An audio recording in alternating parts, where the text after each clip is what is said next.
참 좋은 날입니다. 어스틴 주님의 교회 매일 말씀 묵상에 오신 여러분을 환영합니다. 말씀을 통해 샘솟는 하나님의 은혜를 경험하시길 바랍니다. 오늘은 어제보다 더 행복한 하루가 될 것입니다. 안녕하세요 성도 여러분. 1월 4일 화요일 말씀 묵상 시작하도록 하겠습니다. 오늘 묵상할 말씀은 누가복음 1장 39절에서 56절 말씀입니다. 읽겠습니다. 이때에 마리아가 일어나 빨리 산골로 가서 유대 한 동네에 이르러 사가랴의 집에 들어가 엘리사벳에게 문안하니 엘리사벳이 마리아가 문안함을 들으매 아이가 복중에서 뛰노는지라. 엘리사벳이 성령의 충만함을 받아 큰 소리로 불러 이르되 여자 중에 내가 복이 있으며 내 태중의 아이도 복이 있도다. 내 주의 어머니가 내게 나아오니 이 어찌된 일인가. 보라, 내 문안하는 소리가 내 귀에 들릴 때에 아이가 내 복중에서 기쁨으로 뛰놀았도다. 주께서 하신 말씀이 반드시 이루어지리라고 믿은 그 여자에게 복이 있도다. 마리아가 이르되 내 영혼이 주를 찬양하며 내 마음이 하나님 내 구주를 기뻐하였음은 그의 여종의 비천함을 돌보셨음이라. 보라, 이제 후로는 만세의 날을 복이 있다 일컬으리로다. 능하신 이가 큰 일을 내게 행하셨으니 그 이름이 거룩하시며 긍휼하심이 두려워하는 자에게 대대로 이르는도다. 그의 팔로 힘을 보이사 마음의 생각이 교만한 자들을 흩으셨고 권세 있는 자를 그 위에서 내리치셨으며 비천한 자를 높이셨고 줄이는 자를 좋은 것으로 배불리셨으며 부자는 빈손으로 보내셨도다. 그 종 이스라엘을 도우사 긍휼히 여기시고 기억하시되 우리에게 조상에게 말씀하신 것과 같이 아브라함과 그 자손에게 영원히 하시리로다 하니라. 마리아가 석 달쯤 함께 있다가 집으로 돌아가니라. 아멘. 여러분 혹시 코리안 타임이라고 아시나요? 제가 아직 어렸을 땐 이 대학생일 때에는 저와 저희 친구들은 두 가지의 타임을 사용하였습니다. 일상을 이렇게 그냥 살아갈 때는 모두가 똑같이 적용되는 일반적인 세상의 타임을 사용하다가 친한 친구들끼리 모일 때에는 그때는 이 코리안 타임을 사용하였습니다. 이미 알고 계신 분들도 계시겠지만 이 코리안 타임은 이 근대에 서양 문화가 한국으로 들어올 당시 한국인들이 서양인들과의 약속에 자주 늦는 것을 보게 되면서 생겨난 단어입니다. 즉 코리안 타임은 약속을 잘 지키지 못하는 사람들의 시간이라는 의미입니다. 저도 그렇고 저의 친구들도 그렇고 너무 이렇게 서로 친하다 보니까 서로를 이해해 주기도 하고 이 약속에 늦는 것을 서로 이제 관용해 주면서 이 시간 약속이 잘 지켜진 적이 많지는 않았습니다. 하지만 이제 나이가 들고 이제 사회로 들어가게 되면서 저도 그렇고 저희 친구들도 그렇고 약속을 한다는 것이 얼마나 중요한 일인지 그리고 그 약속을 꼭 지켜야 한다는 것을 알아가고 배우게 되었습니다. 하지만 인간인지라 그리고 불완전한 자라 위급하거나 내 힘으로 어쩔 수 없는 상황에 닥치게 된다면 약속을 지키지 못할 때가 있습니다. 그리고 그렇기에 누군가와 하는 이 약속을 전적으로 믿지 못할 때가 있습니다. 하지만 그 약속이 하나님께서 하시는 약속이라면 어떠시겠습니까? 오늘 본문 말씀은 마리아와 엘리사벳이 만나면서 대화하는 내용입니다.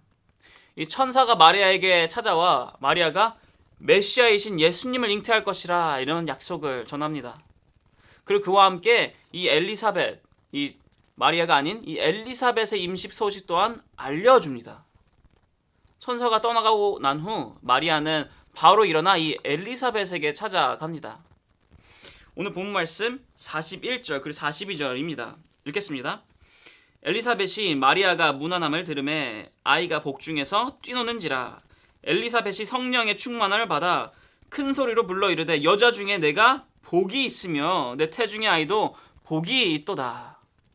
엘리사벳이 큰 소리로 이렇게 말합니다. 내게 복이 있구나. 내 태중의 아이도 복이 있구나 라고 이야기를 합니다. 그런데 사실 세상적 시선으로 본다면 현재 이 마리아의 상황은 전혀 복된 상황이 아닙니다. 특히나 현재 이 마리아가 살고 있던 시대에서는 결혼을 아직 하지 않았는데 태중의 아이를 가지게 되는 상황은 사람들에게 놀림받고 종그렁받고 손가락질 받을 만한, 더 나아가 목숨까지 위협받을 만한 상황입니다. 우리야 성경을 처음부터 끝까지 이미 알고 있으니 이 마리아의 현재의 상황이 복이 있다라고 이렇게 말을 할 수는 있겠지만, 현재의 이 마리아와 엘리사벳에게는 그럴 수치가 않았습니다. 하지만 그럼에도 불구하고 이 엘리사벳은 마리아에게 복이 있다라고 이야기를 하였습니다. 그리고 그 이유를 45절에서 이야기를 합니다. 읽겠습니다. 주께서 하신 말씀이 반드시 이루어지리라고 믿은 그 여자에게 복이 있도다. 현재 마리아가 겪고 있는 이 일은 세상적으로 본다면 의심하고 불안에 떨만한 상황입니다. 약속을 받아 임신은 하게 되었는데, 태중의 아이를 가지게 되었는데, 이 약속 과연 지켜질까? 내 인생이 걸린 일인데 과연 내가 믿어도 될까? 라는 생각과 의심이 충분히 들만도 한 상황입니다. 하지만 마리아는 이 약속에 관해서 불안해하지 않았습니다. 의심하지도 않았습니다. 마리아는 이와 같이 이야기를 하였습니다. 오늘 본문 말씀 47절에서 그리고 50절까지입니다. 내 마음이 하나님 내 구주를 기뻐하였음은 그의 여종의 비천함을 돌보셨음이라. 보라, 이제 후로는 만세의 날을 복이 있다 일컬으리로다. 능하신 이가 큰 일을 내게 행하셨으니 그 이름이 거룩하시며 긍휼하심이 두려워하는 자에게 대대로 이르는도다. 아멘. 마리아는 기뻐하며 말하였습니다. 하나님께서는 나에게 복을 주셨고 이후로 만세에 걸쳐 많은 사람들이 나를 복이 있는 자다라고 말할 것이다 라며 확신을 하였습니다. 마리아는 확신을 하고 있었습니다. 지금 자신의 태중에 있는 이 아이가 메시아이시라는 것을, 구원자이시라는 것을 확신하였습니다. 그리고 또한 확신하였습니다.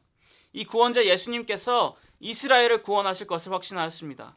교만한 자들을 흩으실 것이고 권세 있는 자들을 내리칠 것이며 비천한 자를 높이시고 줄이는 자를 배불리실 것을, 정의로운 긍휼을 베푸실 것을 확신하였습니다. 만약에 마리아에게 이 약속을 한 사람이 말 그대로 사람이었다면 마리아는 그 약속이 지켜질 것이라는 것을 절대 확신하지 못했을 것입니다.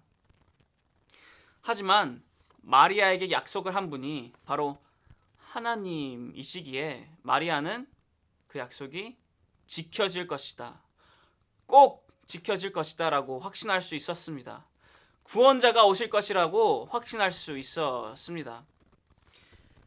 그렇기에 마리아는 태중에 있는 이 아이가 구원자일 것이라는 약속에 불안해하면서 의심을 하면서 기다리는 것이 아니라 큰 기대와 소망을 가지고 기다렸습니다. 자신의 지금의 처지가 다른 사람들에게 손가락질 받고 놀림받을 수 있는 상황일지라도 기뻐하면서 기대를 가지고 기다렸습니다. 맞습니다, 여러분. 하나님께서는 약속을 성취하시는 분이십니다. 우리와 같이 능력이 부족한 분이 아니라 전지전능하신 분이십니다. 그렇기에 하나님께서 주시는 그 약속은 늦춰지지도 아니하고 깨지지도 아니합니다. 그렇기에 우리는 하나님께서 우리에게 내려주시는 약속은 그 어느 약속이든 항상 이루어질 것이라는 데 확신을 가질 수가 있습니다. 하나님께서 우리 모두에게 내려주신 약속은 구원의 약속이십니다. 사람들 우리를 보면서 이렇게 손가락질합니다. 바보라고 손가락질하고 바보라고 업신 여기입니다. 헛된 약속을 기다린다라고 말을 하고 있습니다. 하지만 그럼에도 불구하고 우리는 오늘 본문 말씀에 나오는 이 마리아와 같이 기뻐하며 기대하며 소망을 가지고 살아가야 합니다. 하나님께서는 약속을 성취하시는 분이시기에, 능력이 있으신 분이시기에, 약속은 절대 지켜질 것이기에 우리는 소망을 가지고 기뻐하며 나아가야 합니다. 그러니 여러분, 소망을 가지시기 바랍니다. 두근거리는 기대함과 기뻐함으로 나아가시길 바랍니다. 하나님께서는 살아 계십니다. 하나님께서는 우리에게 구원을 약속하셨습니다. 새로운 한 해, 새로운 시작. 세상이 주는 이 상황에 눈이 어두워져서 우울해하면서 시작하는 것이 아니라 주님께서 주신 그 약속을 다시 한 번 더 기억하며 기쁨과 기대함과 소망을 가지고 새로운 한 해를 시작하는 모두 되시기를 축원합니다. 기도하겠습니다. 하나님 아버지 감사드립니다. 주님의 약속 믿겠습니다. 마리아가 주님께서 주신 그 약속을 믿으며 기뻐하며 기대와 소망을 가지고 기다린 것처럼 우리 또한 주님께서 주신 그 약속, 그 구원의 약속을 믿으며 매일매일의 삶 가운데 기뻐하며 기대하며 소망을 가지고 나아가겠습니다. 주님, 이러한 저희들 주님께서 기뻐 받아주시며 이끌어주시며 저희들 매일매일의 삶 가운데 함께하여 주시옵소서. 사랑하는 예수 그리스도의 이름으로 기도드렸사옵나이다. 아멘. 화요일 기도 제목으로 함께 기도하기를 바랍니다. 첫 번째로 온라인 예배와 모임들을 위해서 기도해 주시기를 바랍니다. 온라인으로 모이지만 그 예배와 모임 가운데 동일한 하나님의 은혜가 있도록 기도해 주시기를 바랍니다. 그리고 또한 참석자들이 그 예배와 모임에 정성을 다해 참여할 수 있도록 기도해 주시기를 바랍니다. 두 번째로 함께 기도하였으며 하는 것은 화요 중보 기도 모임을 위해 기도해 주시기를 바랍니다. 이 화요 중보 기도 모임이 성령 충만한 기도 모임이 될 수 있도록, 그리고 또한 이 화요 중보 기도 모임이 교회의 영적 동력이 될 수 있도록 기도해 주시기를 바랍니다. 세 번째로 기도하였으며 하는 것은 선교사님들을 위해 기도해 주시기를 바랍니다. C국의 임동화 선교사님, 필리핀의 오정윤 선교사님, 러시아의 김성종 선교사님을 위해서, 그분들의 사역을 위해서, 그분들의 삶을 위해서, 그분들의 모든 것을 위해서 함께 기도하였으며 합니다. 기도하겠습니다.